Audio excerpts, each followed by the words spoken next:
வணக்கம். நம்ம இன்னைக்கு எதை பத்தி பார்க்க போறோம் அப்படின்னா ADHD. ADHD அப்படிங்கிறது வந்துட்டு அட்டென்ஷன் டெஃபிசிட் ஹைப்பராக்டிவ் டிசார்டர். இது ஒரு நியூரோ டெவலப்மெண்டல் டிசார்டர், நரம்பியல் குறைபாடு அப்படின்னு சொல்லுவாங்க.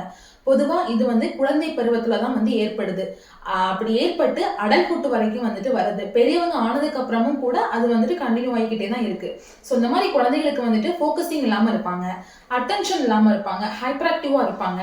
தென் வந்து ஆக்டிங்கும் பண்ணுவாங்க. ஸோ ஃபார் எக்ஸாம்பிள் எப்படி அப்படின்னா, அவங்களுக்கு வலிச்சிருக்காது, வலிக்குது வலிக்குது அப்படின்னு அட்டென்ஷன் கிரியேட் பண்ணிக்கிட்டே இருப்பாங்க. ஸோ இது வந்துட்டு இவங்களோட daily life, work, school, relationship இது எல்லாத்தையும் வந்துட்டு அவங்களுக்கு வந்து இம்பாக்ட் பண்ணுது. ஸோ இவங்களுக்கு நம்ம சரியான முறையில் occupational therapy, speech therapy, behavioural therapy, yoga, meditation so இதெல்லாம் கொடுப்பதன் மூலியமா அவங்களோட டெய்லி லைஃப்ல வந்து நம்ம சேஞ்சஸை வந்துட்டு எதிர்பார்க்கலாம் கண்டிப்பா. ஸோ உங்க வீட்லயும் இந்த மாதிரி சிம்டம்ஸ் உள்ள குழந்தைங்க இருக்கிறாங்க அப்படின்னா நீங்க தாராளமா ரோஸ் ஸ்பீச் சென்டரை வந்துட்டு அணுகலாம். மேலும் விவரங்களுக்கு ஸ்கிரீனில் தெரியும் எண்ணிற்கு வந்துட்டு டயல் செய்யவும். நன்றி.